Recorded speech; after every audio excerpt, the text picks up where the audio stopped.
न्याय मागण्याच्या भूमिकेत सगळ्या समाजासोबत आम्ही तिथं मोर्चाला जात आहेत सगळे कुटुंब आणि आम्हाला लवकरात लवकर न्याय द्यावा।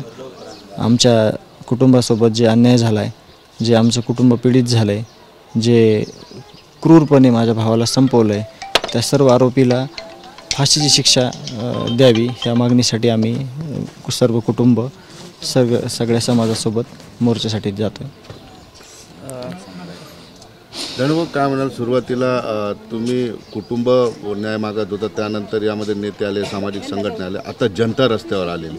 आता हे प्रकार तुमच्या कुटुंबापुरतं राहिलेलं नाही तर अख्ख्या राज्याचं झालं। एक सच्चा माणूस काम करताना त्यांनी कसं कसं समाजाला घडवलं, स्वतःचा कधी विचार नाही केला, कुटुंबाचा विचार नाही केला। त्या माणसासाठी, जे माणूस आहे त्या माणसासाठी सगळं हे समाज उतरला आहे आणि एकच सगळ्यांचं मागणं आहे की ह्या माणसाला न्याय भेटला पाहिजे। धन्यवाद। जे फरार आरोपी आहेत आता त्यांच्याबद्दल शंका व्यक्त केली जाते, त्यांची हत्या झाली असावी, ते त्यांनी सांगायचं, आम्हाला काय झालं आहे ते त्यांनी स्पष्टीकरण द्यायचं। आम्ही तर इथं तुमच्या समोर आहेत, आमच्या कुटुंबासोबत आहेत, आमच्या गावात आहेत, ते त्यांचा भाग आहे, त्यांनी सांगायचं काय झालं आहे ते स्पष्टीकरण ते त्यांनी द्यायचं। हे कुठेतरी प्रशासनाकडून काही गोष्टी लपवल्या जातात असं वाटतंय का? कारण ते सगळं क्लिअरिफिकेशन त्यांनी आम्हाला द्यायचं। मी आत्तापर्यंत एकही गोष्ट चुकीच्या पद्धतीनं कुणाला मागितली नाही, कुणाला बोललो नाही, पण खूप अंत बघितला आहे कुटुंबाचा, समाजाचा, सगळ्या खूप चुकीची पद्धतीनं। काय म्हणशील, सुरुवातीला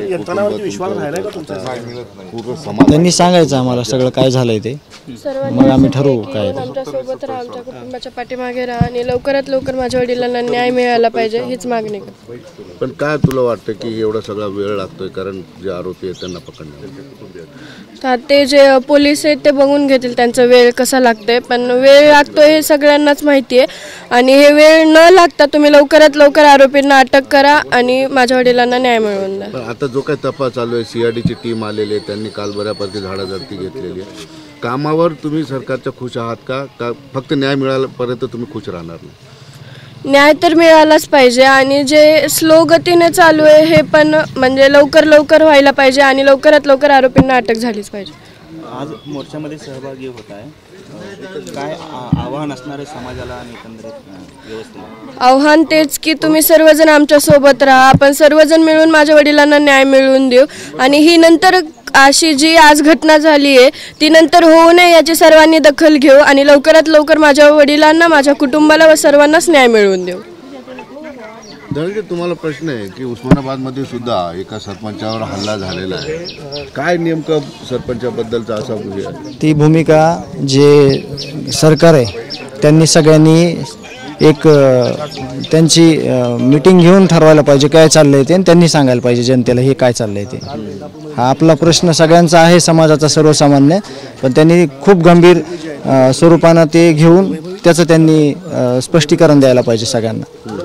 परंतु तपास होत नाही, नाराजी आहे, समाधान नाही, म्हणून हा जनतेचा दबाव निर्माण करण्याचा प्रयत्न केला जातो। त्याचा फायदा होतो? जनतेचा दबाव नाही तर जनता भावना व्यक्त करते, जनतेचा आक्रोश नाही, हा भावना आहेत ह्या।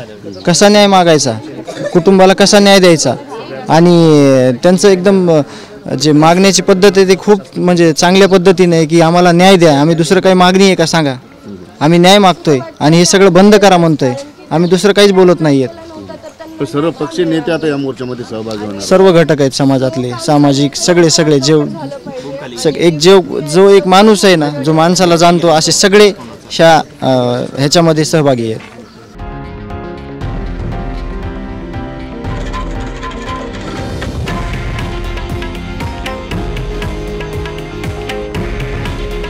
हे आहे देशातील नंबर 1 न्यूज नेटवर्क आणि आपण पाहत आहात TV9 मराठी।